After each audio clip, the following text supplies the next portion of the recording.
केसी वेणुगोपाल जी, hello hello. Randeep Surjewala जी, बसवराज पाटिल जी, चंद्रशेखर पाटिल जी, बसवराज जी, DCC president Arvind Kumar ji, Bhimrao Patil ji, stage पे Congress party के सब वरिष्ठ नेता, भाई और बहनों, कांग्रेस पार्टी के कार्यकर्ता, प्रेस के हमारे मित्रों, आप सबका यहां बहुत बहुत स्वागत। गर्मी में आप मेरी बात सुनने आए, इसके लिए आप सबको दिल से बहुत बहुत धन्यवाद। आप जानते हैं कि बीदर बसवना जी की कर्मभूमि, उनकी जमीन है और बसवना जी ने सालों पहले लोकतंत्र की बात की थी। और अगर आज हिंदुस्तान में डेमोक्रेसी है, लोकतंत्र है, तो उसकी नींव बसवना जी ने दिखाई थी। दुख की बात है कि आज हिंदुस्तान के लोकतंत्र पर बीजेपी और आरएसएस के लोग आक्रमण कर रहे हैं, हिंसा फैला रहे हैं, नफरत फैला रहे हैं और देश का पूरा धन चुने हुए लोगों के हाथ कर रहे हैं। बीजेपी और आरएसएस की विचारधारा बसवना जी की विचारधारा के खिलाफ है। जो भी बसवना जी कहते थे उसके विरोध में बीजेपी और आरएसएस के लोग काम कर रहे हैं। कुछ दिनों में कर्नाटक में चुनाव होने वाला है और पूरा कर्नाटक, पूरा देश जानता है कि चुनाव में कांग्रेस पार्टी जीतने वाली है और भारी बहुमत से कम 150 सीट लेकर कांग्रेस पार्टी जीतने वाली है। आप देख लेना, जो 40% कमीशन वाली सरकार है उसको 40 सीट से ज्यादा नहीं मिलने वाली है।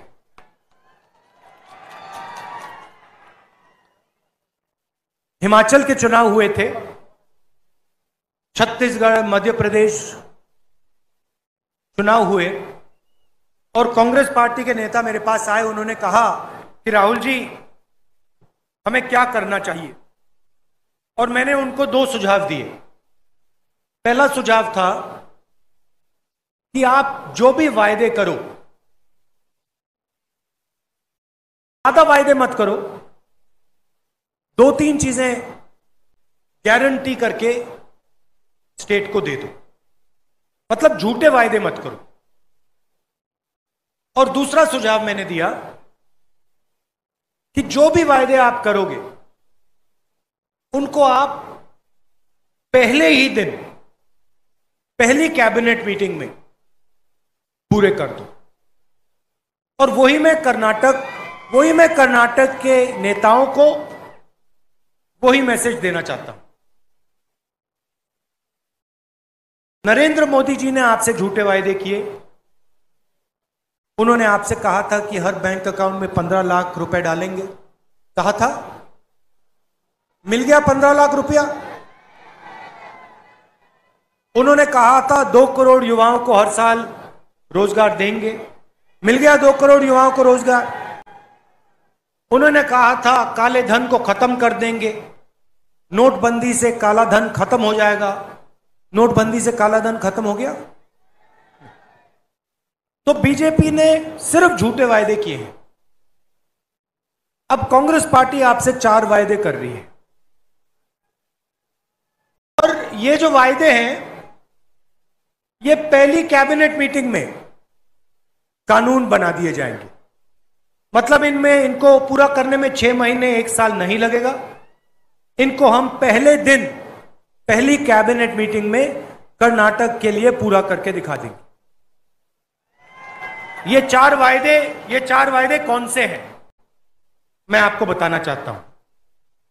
पहला वायदा और शायद सबसे जरूरी वायदा, जिसे हम गृह लक्ष्मी कहते हैं, 2000 रुपए हर महीने हर परिवार की महिला को। दूसरा वायदा गृह ज्योति, 2000 यूनिट हर महीने मुफ्त में बिजली हर परिवार को। अन्नभाग्य 10 किलो चावल हर परिवार के हर व्यक्ति को। युवा निधि 2 साल के लिए कर्नाटका के हर ग्रेजुएट को 3000 रुपए प्रति महीना और हर डिप्लोमा होल्डर को 1500 रुपए प्रति महीना। ये 4 जो वायदे हैं, ये हमारा पहला कदम होगा और इनको कांग्रेस पार्टी की कैबिनेट अपनी पहली मीटिंग में पूरा करके दिखा देगी। ये वायदे कर्नाटक के अरबपतियों के लिए नहीं है। जैसे नरेंद्र मोदी जी ने, कर्नाटक की सरकार ने 2-3 अरबपतियों के लिए काम किया, ये वायदे उनके लिए नहीं है। ये वायदे कर्नाटक के युवाओं के लिए, किसानों के लिए, मजदूरों के लिए और गरीबों के लिए हैं। और इन 4 वायदों से कर्नाटका के लाखों परिवारों की जिंदगी बदल जाएगी। थोड़ा सा मैं बीजेपी के बारे में बोलना चाहता हूं।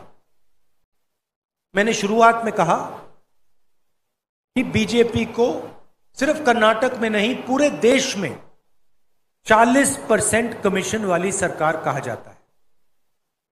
और यह नारा मैंने नहीं दिया है, यह नारा कर्नाटक के लोगों ने, कर्नाटक की जनता ने दिया है।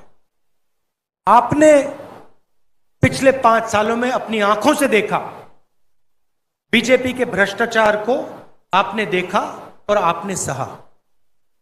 प्रधानमंत्री जहां भी जाते हैं भ्रष्टाचार की बात करते हैं, मगर जब कर्नाटका के कॉन्ट्रैक्टर एसोसिएशन ने नरेंद्र मोदी जी को चिट्ठी लिखी और उन्होंने नरेंद्र मोदी से कहा, प्रधानमंत्री जी कर्नाटक में 40% कमीशन लिया जा रहा है, तो प्रधानमंत्री ने उस चिट्ठी का जवाब तक नहीं दिया। जब यहां पे मैसोर सैंडल सोप का करप्शन स्कैंडल हुआ, जिसमें एक एमएलए के बेटे को 8 करोड़ रुपए चोरी करते हुए पकड़ा गया, प्रधानमंत्री ने एक शब्द नहीं कहा। जब जॉब स्कैम हुआ, नरेंद्र मोदी जी ने एक शब्द नहीं कहा। जब पुलिस सब इंस्पेक्टर को 80 लाख रुपए ब्राइब दिया गया, प्रधानमंत्री ने एक शब्द नहीं कहा। जब असिस्टेंट प्रोफेसर जॉब स्कैम हुआ, प्रधानमंत्री ने एक शब्द नहीं कहा। जब assistant engineer, junior engineer job scam हुआ, प्रधानमंत्री ने एक शब्द नहीं कहा। जब मैं भ्रष्टाचार की बात उठाता हूं, जब मैंने पार्लियामेंट हाउस में भाषण किया और प्रधानमंत्री जी से अदानी जी के बारे में सवाल पूछे, तो पहले उन्होंने मेरा माइक ऑफ कर दिया और उसके बाद मुझे पार्लियामेंट से डिस्क्वालीफाई कर दिया, लोकसभा से निकाल दिया। क्यों? क्योंकि मैं भ्रष्टाचार के बारे में नरेंद्र मोदी जी से सवाल पूछ रहा था। 3 सवाल पूछे। मैंने पूछा कि नरेंद्र मोदी जी, आपका अदानी जी से क्या रिश्ता है? अदानी जी को हिंदुस्तान के पोर्ट्स, एयरपोर्ट्स, सारे के सारे बिजनेसेस पकड़ा दिए जा रहे हैं। ये कौन कर रहा है? क्यों कर रहा है? दूसरा सवाल, अडानी जी के जो शेल कंपनीज हैं, उसमें जो बेनामी पैसा है 20,000 करोड़ रुपए का, वो पैसा किसका है? यह सवाल मैंने नरेंद्र मोदी जी से पूछा और नरेंद्र मोदी जी ने पहले मेरा माइक ऑफ किया पार्लियामेंट हाउस में और फिर उसके बाद मुझे पार्लियामेंट से निकलवा दिया, डिस्क्वालीफाई कर दिया। मगर मैं रुकने वाला नहीं हूं। मैं प्रधानमंत्री और कर्नाटक का, मैं नहीं डरता इन लोगों से। मैं प्रधानमंत्री और कर्नाटका की सरकार से भ्रष्टाचार के बारे में सवाल पूछता जाऊंगा और इनसे मैं लड़ता जाऊंगा। ये जो पैसा है, 40% पैसा है, ये किसका पैसा है? ये आपका पैसा है। इस पैसे को आपके शिक्षा के लिए, आपके अस्पतालों के लिए, आपके कॉलेजेस के लिए, आपकी यूनिवर्सिटी स्कूलों के लिए लगाना चाहिए। ये आपका पैसा आपसे छीनकर, चोरी करके ले रहे हैं। और इसका प्रयोग ये कैसे करते हैं? पिछली बार आपने बीजेपी की सरकार नहीं बनाई थी, पिछली बार आपने हमारी सरकार बनाई थी। और ये याद रखिए, भ्रष्टाचार, चोरी के पैसे से बीजेपी के लोगों ने आपकी सरकार चोरी की और फिर उसके बाद 5 साल के लिए 40% कमीशन खाया है और ये फिर से कोशिश करेंगे। इसीलिए बहुत जरूरी है कि कांग्रेस पार्टी को कम से कम 150 सीटें मिलनी चाहिए, नहीं तो फिर से ये चोरी करने की कोशिश करेंगे। ये जो आपका पैसा है, 40% जो कमीशन खाया है, उसका प्रयोग करके ये फिर से एमएलए को खरीदने की कोशिश करेंगे। तो बीजेपी को 40 सीटों से ज्यादा नहीं मिलनी चाहिए। बीजेपी को 40 सीट से ज्यादा नहीं मिलनी चाहिए और कांग्रेस पार्टी को 150 सीटें से कम नहीं मिलनी चाहिए। अच्छा, नरेंद्र मोदी जी ने एक और सवाल उठाया। उन्होंने कहा कि मैंने ओबीसी का अपमान किया है। सबसे पहले, मैं किसी का अपमान कभी नहीं करता हूं, मगर दूसरा सवाल और बड़ा सवाल, अगर नरेंद्र मोदी जी ओबीसी की बात करते हैं तो फिर सचमुच में हम ओबीसी की बात क्यों ना करें? और ओबीसी वर्ग के सामने 2-3 बड़े मुद्दे हैं, देश के मुद्दे हैं, उनके बारे में आपको थोड़ा सा बताना चाहता हूं। अगर हम चाहते हैं कि ओबीसी को ताकत दी जाए, राजनीतिक ताकत, आर्थिक ताकत, तो सबसे पहला कदम हमें यह मालूम होना चाहिए कि हिंदुस्तान में ओबीसी हैं कितना। अगर हम ओबीसी को ताकत देना चाहते हैं तो पहले यह समझना होगा कि देश में ओबीसी कितने हैं, दलित कितने हैं, आदिवासी कितने हैं।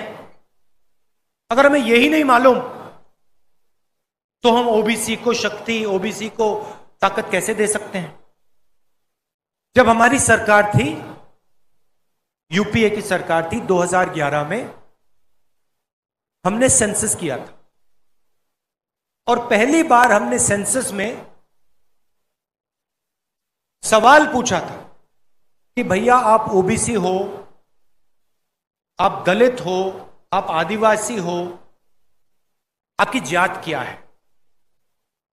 और पूरा का पूरा डेटा हिंदुस्तान की सरकार के पास है, मगर नरेंद्र मोदी जी ने डेटा पब्लिक नहीं किया है, छुपाया हुआ है। दिल्ली की सरकार को मालूम है ओबीसी की कितनी आबादी है हिंदुस्तान में, अगर दिल्ली की सरकार किसी को बता नहीं रहे। तो मोदी जी, अगर आप सचमुच में ओबीसी को ताकत देना चाहते हो, आर्थिक ताकत देना चाहते हो, राजनीतिक ताकत देना चाहते हो, तो सेंसस में जो डेटा है उसको पहले आप पब्लिक कीजिए कि देश को पता लगे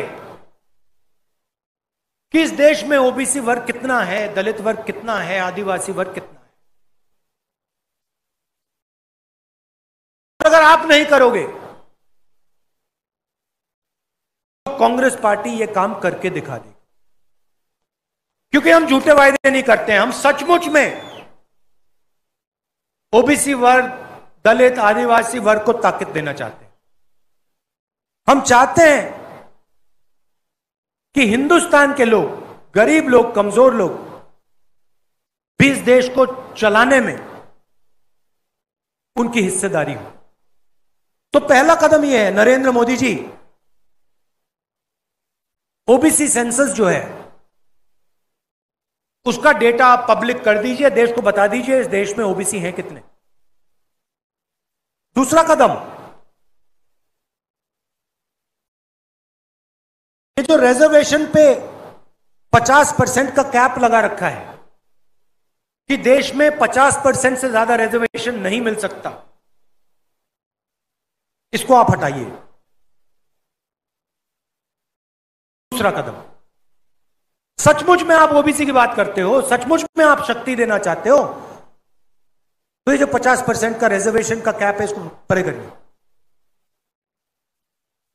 तीसरी बात, जो दलित हैं, आदिवासी हैं, उनकी जितनी आबादी है उतना रिजर्वेशन उनको दीजिए। मैं जानता हूं कि ये नरेंद्र मोदी ये काम कभी नहीं करेंगे, क्योंकि नरेंद्र मोदी जी ओबीसी से वोट ले लेते हैं मगर ओबीसी को शक्ति, ताकत कभी नहीं देते। हमने मनरेगा दिया, हमने भोजन का अधिकार दिया, हमने गरीबों के लिए काम किया है। और गरीबों के लिए अगला बड़ा कदम, ओबीसी वर्ग जो है उसको राजनीतिक शक्ति, ताकत, सिर्फ शब्द नहीं, खोखले शब्द नहीं जो नरेंद्र मोदी दे रहे हैं, मगर राजनीतिक ताकत और आर्थिक ताकत देनी है। आप 10 साल, 9 साल हो गए, नरेंद्र मोदी जी ने ओबीसी से वोट लिया। आप मुझे बताओ नरेंद्र मोदी जी ने ओबीसी के लिए किया क्या? दिल्ली की सरकार को आप देखिए, सरकार को सेक्रेटरी चलाते हैं। दिल्ली की सरकार, हिंदुस्तान की सरकार को की रीढ़ की हड्डी सेक्रेटरी होते हैं। दिल्ली की सरकार में 7% सेक्रेटरीज ओबीसी, दलित और आदिवासी वर्ग के हैं, और वो भी छोटे छोटे काम करने में लगे हुए हैं। तो नरेंद्र मोदी जी, ओबीसी बात करनी है ना, तो फिर काम की बात करिए, खोखले शब्द मत दीजिए। ताकत देनी है, आर्थिक ताकत देनी है, राजनीतिक ताकत देनी है, तो सेंसस के डेटा को पब्लिक कीजिए, 50% कैप को हटाइए, और जो दलित और आदिवासी वर्ग है उनकी जितनी आबादी है उतना रिजर्वेशन उनको दीजिए। यह पहले कदम है। अगर आप ये नहीं कर सकते हो, परे हट जाइए, हम कर देंगे। और यह मत सोचिए कि हम आप पे दबाव नहीं डालेंगे। पहले हम विपक्ष में जरूर हैं, मगर पहले पूरा का पूरा दबाव हम आप पे डालेंगे। ओबीसी सेंसस को रिलीज कराएंगे, 50% के कैप को हटवाएंगे, और दलित और आदिवासियों को जितनी उनकी आबादी है उतना रिजर्वेशन दिलवाएंगे। आप सब यहां आए, इसके लिए मैं आपको दिल से धन्यवाद करना चाहता हूं। हमारे कैंडिडेट हैं राजशेखर पाटिल जी, इनको भारी बहुमत से जिताइए और कांग्रेस पार्टी को कम से कम 150 सीटें दिलवाइए। बहुत बहुत धन्यवाद। नमस्कार। जय हिंद।